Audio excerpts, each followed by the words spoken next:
Oline once again, and Sally regards to all who care and dare to listen.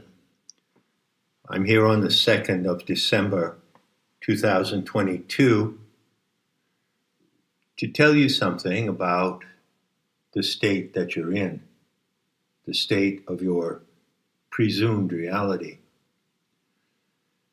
Now, it might be clear by now to some people, to some cads out there, that a good part of what I say and teach, or try to teach, comes from my experiences in what I call experimental mysticism, which is just a fancy way to describe explorations of the paranormal and the supernatural. And of course, you may have noticed that the way I talk about those phenomena, which is entirely based on direct experience and not theory, is different from the way that others might use those terms: paranormal, supernatural, psychic phenomena, or altered states, also called non-ordinary reality. So I have devoted a lot of my life to the exploration of non-ordinary reality. And one conclusion that I can draw from that is that you are living already in non-ordinary reality. But what do I mean by that? Well, I mean that you are living in a state of awakened and enlightened awareness which evades you. The true nature of it, the true dynamic of it, evades you. And that happens for two reasons. One, because you are not provided, passive voice, because it so happens that no one tells you about the non-ordinary reality that you are already in. And the second reason is due to the fact that there is interference in your ability to conceive, perceive, and directly experience the non-ordinary reality that you are already living. So my intention in this talk is to clarify this matter to the best of my ability. You may have noticed that recently I had a conversation with Per Shapiro in Sweden about the trendy topic of simulation. And I pointed out in that talk that I consider that those who are claiming we are living in a simulation, such as David Icke, Elon Musk, who is the founder of simulation theory, I don't know, someone called Nick Bostrom, and many, many others, including the authors of a recent article in Scientific American, which is neither scientific nor American. I pointed out that, for instance, David Icke has contributed enormously to the exposure of the evil tactics of deceit, gaslighting, propaganda that have been perpetrated on this planet going on several centuries now. And insofar as his research in that area as an independent investigator are evidence-based, they're quite valid. But when it comes to talking about other dimensions, or the paranormal, or altered states, I don't see that any of these characters have the qualifications to speak about those matters. Qualifications are simply to have been there, to have gone there, to have done that, to explain how you go to the supernatural, how you enter an altered state, how you navigate it, what you find there, how you come back, and what you come back with, which is something that I have done extensively. So I do make the claim of being in a singular and outstanding category of teacher in that respect. And you can take it or leave it. But whether you believe or wish to play along with what I say about my experiences in experimental mysticism, it stands as a testimony of one man's experience. And if it benefits you, great, that is my intention. That is always my intention, to benefit you. So in this talk, I want to return to the subject of the mysteries.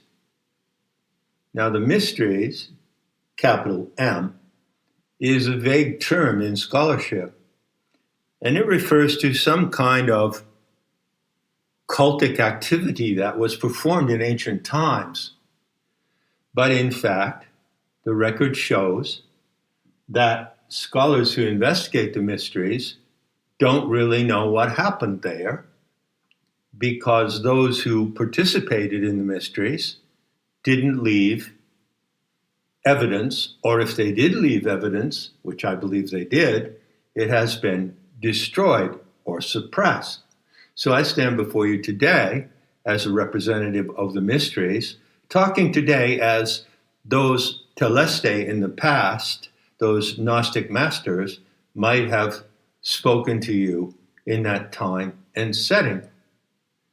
So I speak about what was learned, what was to be learned and discovered in the mysteries, and I attempt to bring it into a context that is relevant and instructive in a contemporary way.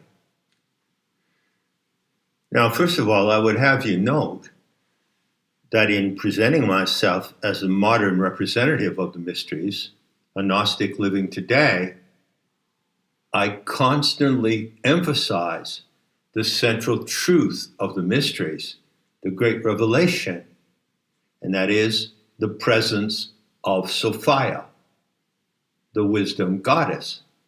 And so I believe it must be clear that everyone else, as far as I know, who's talking about other dimensions or the paranormal or non-ordinary states of reality, excludes that factor. Why? It's a central factor in the Gnostic materials that survive. The presence and predominance of the Aeon Sophia is central to Gnostic mythology, and I have revived that mythology in the fallen goddess scenario. So this is one point I make. I'll put it in the form of a question.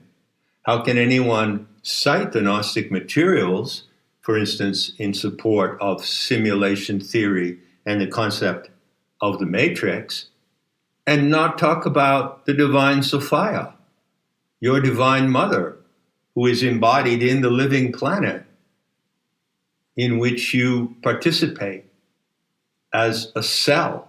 You are a living cell in the planetary body of the Aeonic Mother. How come they don't talk about that? Well, I don't know, and I don't care. I'm bringing up the mysteries in order to bring your attention to one paramount truth. I assure you, my friends, strangers whom I'll never meet, I assure you that if you know this truth, it is the foundation to know many, many things, and not merely occult or esoteric things, but things that are essential to your life as a sentient being on this planet, things that are essential to living the self-intending life and to pursuing what I now call the Thelian way of life. So what is this essential and paramount truth? You can see where I have stated it explicitly in chapter 16 of Not in His Image, called A Sheaf of Cut Wheat.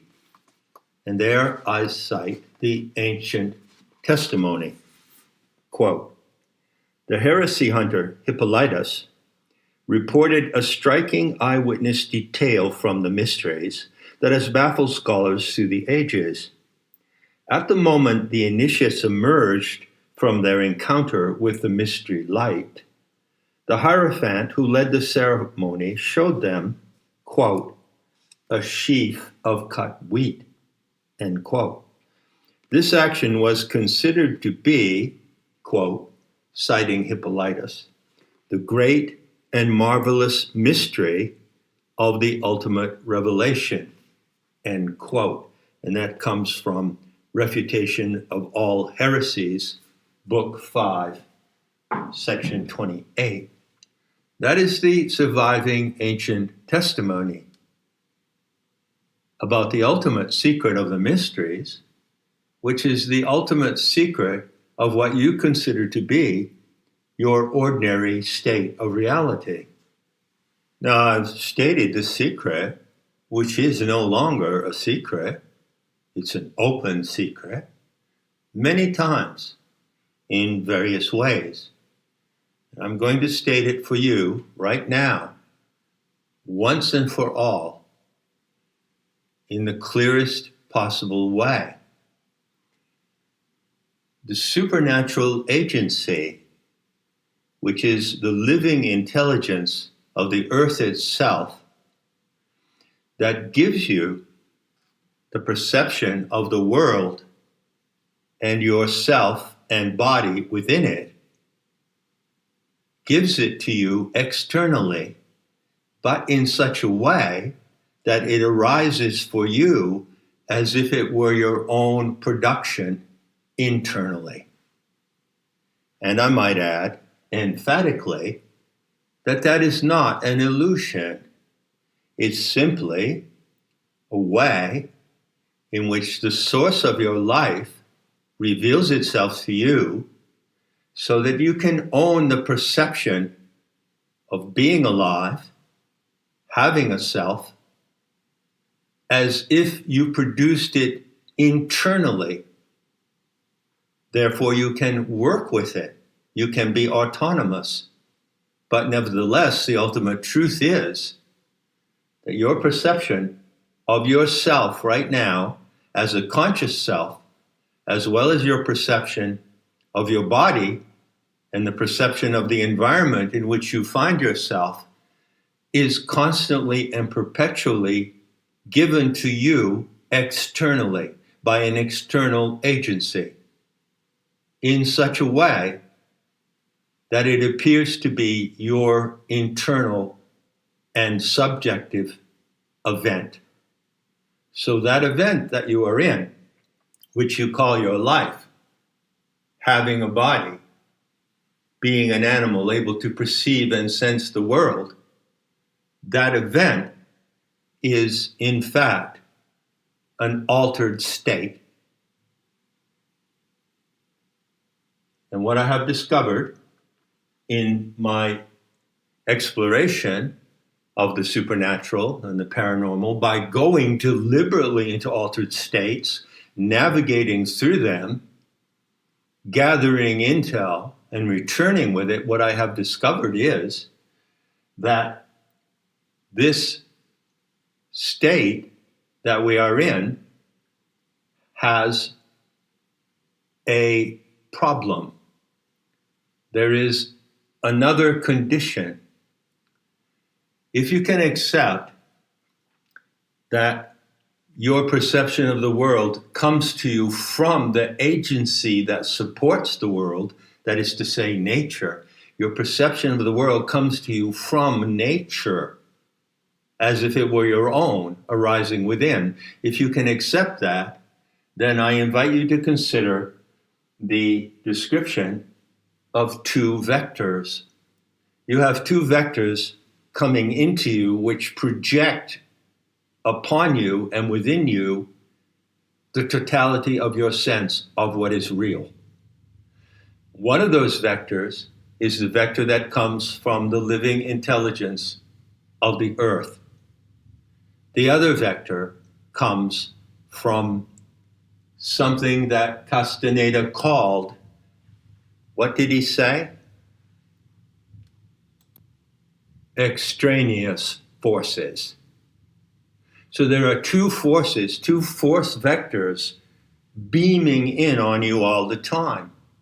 One of those vectors directs you to the supernatural and paranormal reality of life, and the other vector tries to misdirect you toward a simulation and a deviation from that immediate primordial perception, which is true, accurate, and totally materially and sensorially real. So the title of this talk is, You Are Living in an Altered State. Altered states, put it in quotes, is the name of a movie. It's also a term that became popular in the 60s due to certain people who were experimenting in their way at that time, not in the tradition and discipline of the mysteries, experimenting with altered states, such as in isolation tanks, the use of LSD, and other mind-altering substances. So, you are already in an altered state. You are already in a condition where your psyche and mind are naturally and innately disposed to have psychic experiences, so-called. It is your mother source that is the origin of those psychic experiences. Nature is the origin of those psychic experiences. But the problem, even though everyone has them, and I've often said this, from childhood, you have these experiences. There's not a single person living on this earth, except perhaps a certain proportion, an imaginary number of the population, who have an IQ of 85 or lower, who has not experienced altered states and psychic phenomena. But they come with the challenge to handle them correctly, you see? So you have an incoming force vector. It's a force vector coming right into you from the natural body of the earth, directing you to the source of your life.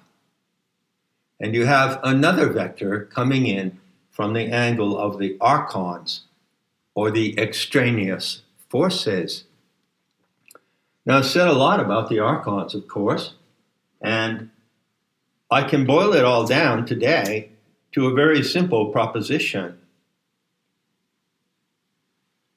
In any circumstance and in any degree where you find yourself dependent upon IT, you are in the archontic matrix. If you use a smartphone to run your life, to communicate with people, if you refer to social media to find out what's going on in the world, if you listen to the propaganda coming from the mainstream media, and a lot of bad propaganda coming as well from the opposition media, so-called, you are in the archontic matrix. There's nothing mysterious about it. You're in the world of simulation. You're in the world of simulation listening to me now because you're not hearing my voice, are you? You're hearing a replication of my voice. And so simulation means replication. But as I said in my critique of simulation theory, you cannot have replication without having the original.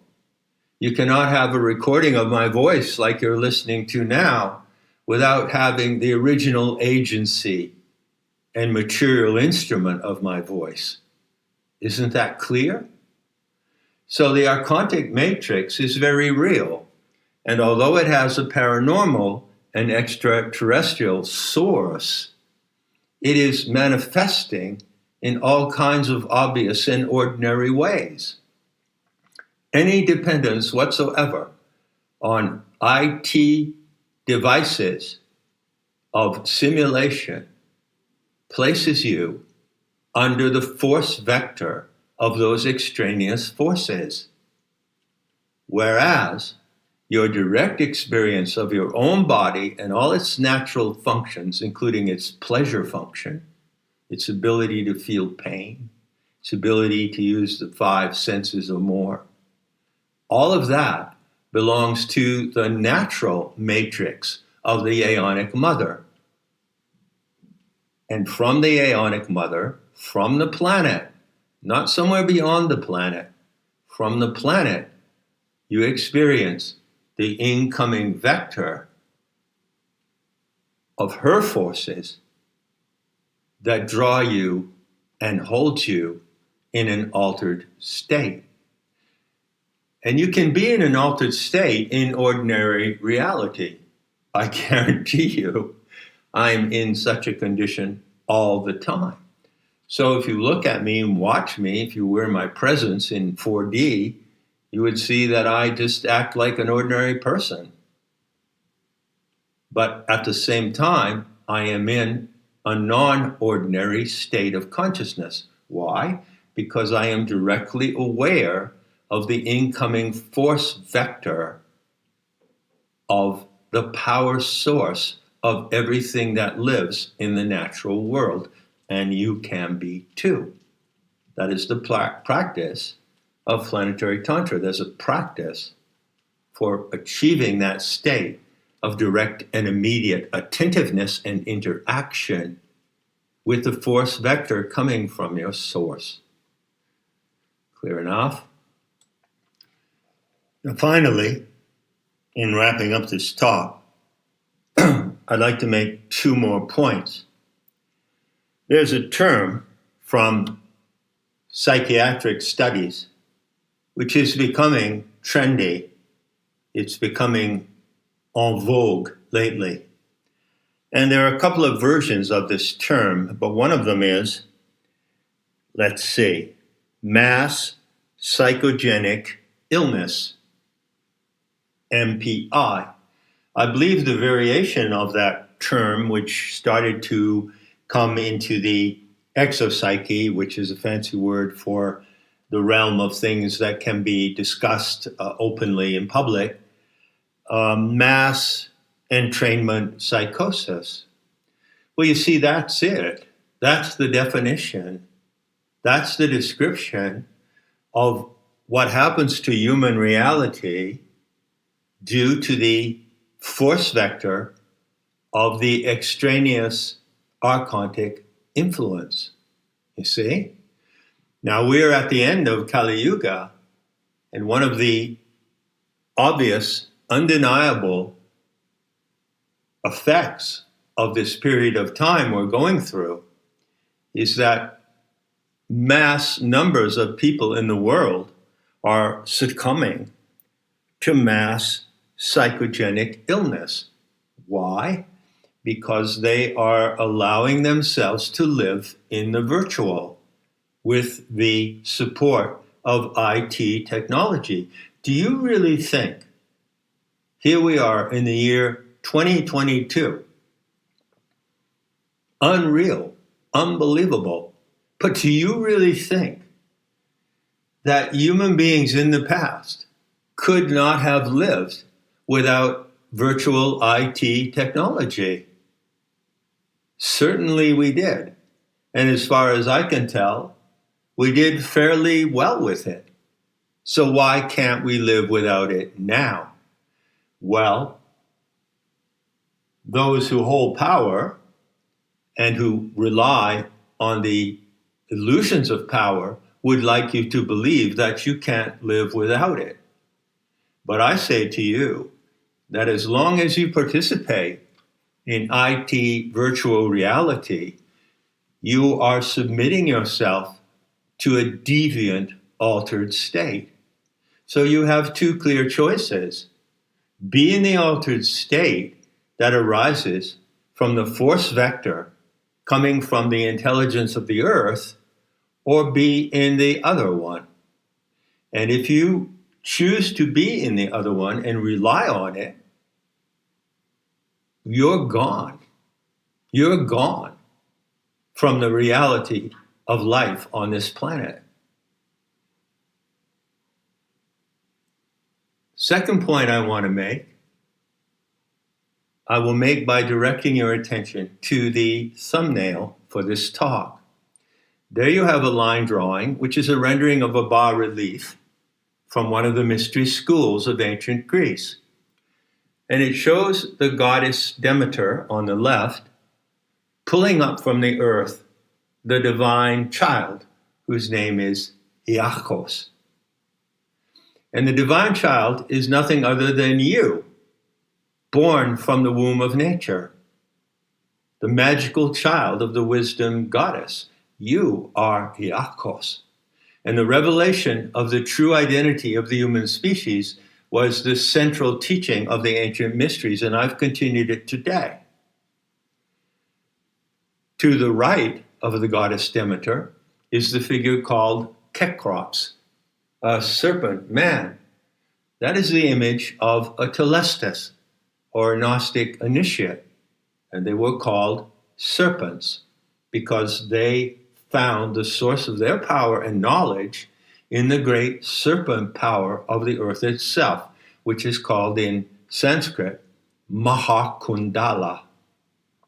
So when you are wired and bonded to Mahakundala, then you are comparable to that initiate. Cecrops is not the name of an individual, but it was the hieratic title, the honorary title of one of the families that guarded the Eleusinian mysteries. And what do you see Cecrops doing? Well, look closely. With his left hand, he is clutching a sheaf of wheat. And with his right hand, he is making the gesture of a finger to his lips, which is the gesture of mystery initiation. The word mystery comes from the Greek verb muein, which means to murmur or talk softly. Why talk softly? Well, it is a fact, a proven fact, not only proven by myself, but others, that when you are in the presence, in an altered state, of the radiance of the earth is a radiant body, and when you are in the presence directly of that mystery light or organic light, you cannot sustain the ecstatic thrill of being there if you exclaim or speak loudly. This is a simple fact. It's mechanical. And so the mystery teachers knew that this gesture of the finger to the lips communicated the very essence of their paranormal experience. It did then, and it does now as well. Finally, I would say that there is absolutely no doubt whatsoever that genuine initiates who were not deviant and deluded in ancient times used the power of psychotropic plants to enter altered states. And I've done this many times. And I've described firsthand what I experienced. And I don't find that kind of firsthand testimony coming from anyone else who's talking about simulation or higher dimensions. Do you? In any case, there it is for what it's worth. But I want to point out to you that the time you are living right now and the coming moments ahead, and they're coming fast, is a unique time in the entire history of our species. It is a moment when those who are so disposed and those who have the description for it and the intelligence to grasp it can experience the reality of altered states without the use of those sacred plant allies. You don't have to use them to go into an altered state. I'm telling you, you're already in an altered state. And so, that being so, the great secret of the mysteries is now an open secret. I don't think you would be surprised if I tell you something that many others have said. Those who know nothing of the mysteries of the living gnosis today have said that there is a massive psyop happening on this planet.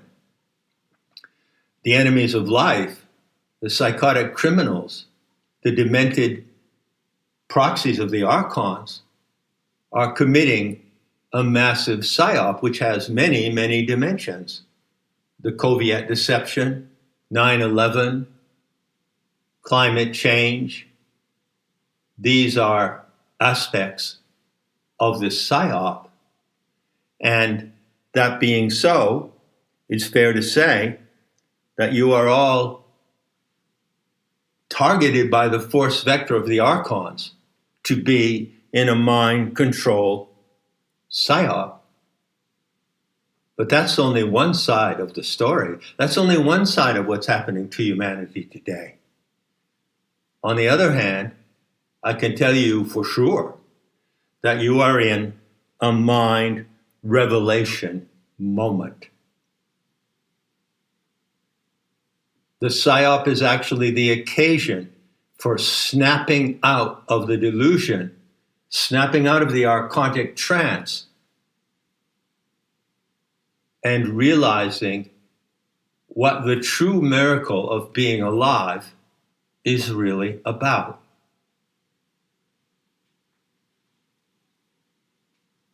So you don't have to be a victim. You are a target. I am a target. We're all targets, unless we're on the end of the perpetrators, and they in their own way are targets. And it's becoming more and more clear that their psychosis is taking them down. But you don't have to be a victim of mass psychogenic illness. And you don't have to feel compassion or the least bit of concern for anyone who is. All you have to do, if you want to, is look after yourself and look at what you really have and realize that this moment is the epic turning point, not only in your life as an individual, but in the life of the human species as a whole. Enough said, and I'll be seeing you in the beauty to come.